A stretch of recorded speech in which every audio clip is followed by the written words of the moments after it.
Hey, good afternoon, Trondheim friends. I'm Pastor Sue, and welcome to this week's episode of Patio Ponderings. I'm so glad you decided to join me. And today, my patio is probably the most anxiety-producing patio that we could hang out in. I am behind the pulpit in the sanctuary at Trondheim Lutheran Church. And pulpits are always associated with public speaking, and we know how anxiety producing that is for so many people. And there was a day and time when standing behind one of these would have made me feel like passing out. That's a true story. But that's exactly what I've been thinking about this week with this reading is anxiety. We heard another section from the Gospel of Matthew from Jesus' teaching that we call the Sermon on the Mount.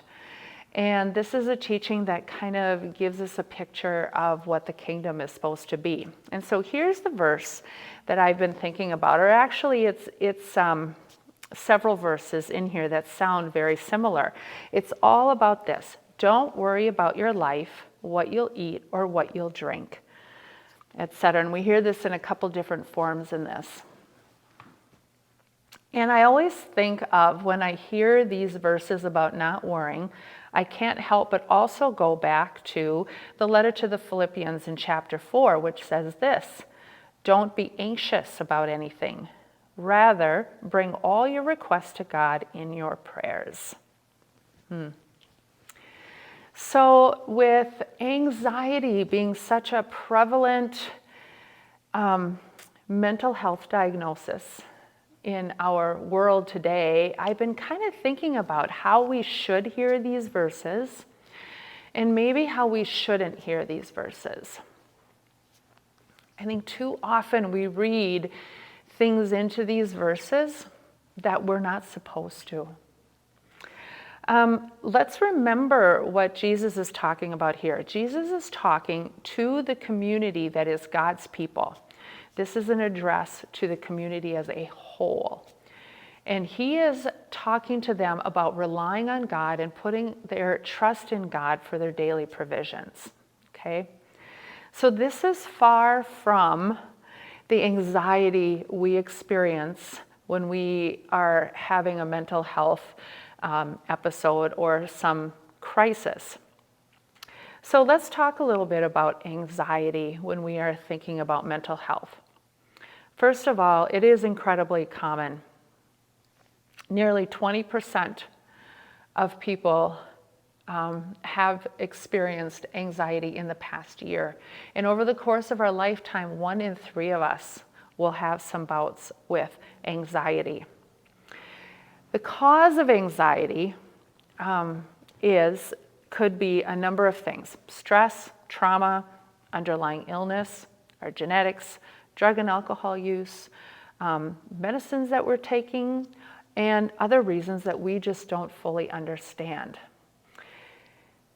And yet in some circles, and I think for a lot of people, and I've had this personal struggle myself, if we're feeling anxious, if we have anxiety, or even if we have depression, the two commonly go together, we somehow blame our faith, or rather our lack of faith, or we're not having the right kind of faith. That somehow we think if we just trusted God more, we take these verses off the page and think, well, yeah, if we just trust God more, we won't be anxious. That's not what these verses are talking about, as we said. And the reality of our world, the reality of our bodies, is that sometimes they don't work like they should. Our brain chemistry doesn't work like it should. Our physical bodies don't work like they should. And we experience illness, whether it's physical or mental. And it is not related to the quantity or quality of our faith. So what do you think? What has been your experience with how we talk about faith in relation to mental health? Have you heard those same things, that maybe, mental health is somehow related to our lack of faith? How have you experienced that in your own life? I think what I do want you to hear, though, especially from this verse in Philippians, when it says, don't be anxious about anything, it also says, bring everything in prayer. That is our reminder and our promise that no matter what we experience in our lives, whether it's physical illness or mental illness or any other personal challenges, that Jesus walks with us and Jesus promises to be present with us. So as always, would love to hear what you have to say. Stay warm the next couple days. Looking forward to warmer temperatures next week. And we'll see you on Sunday. Bye.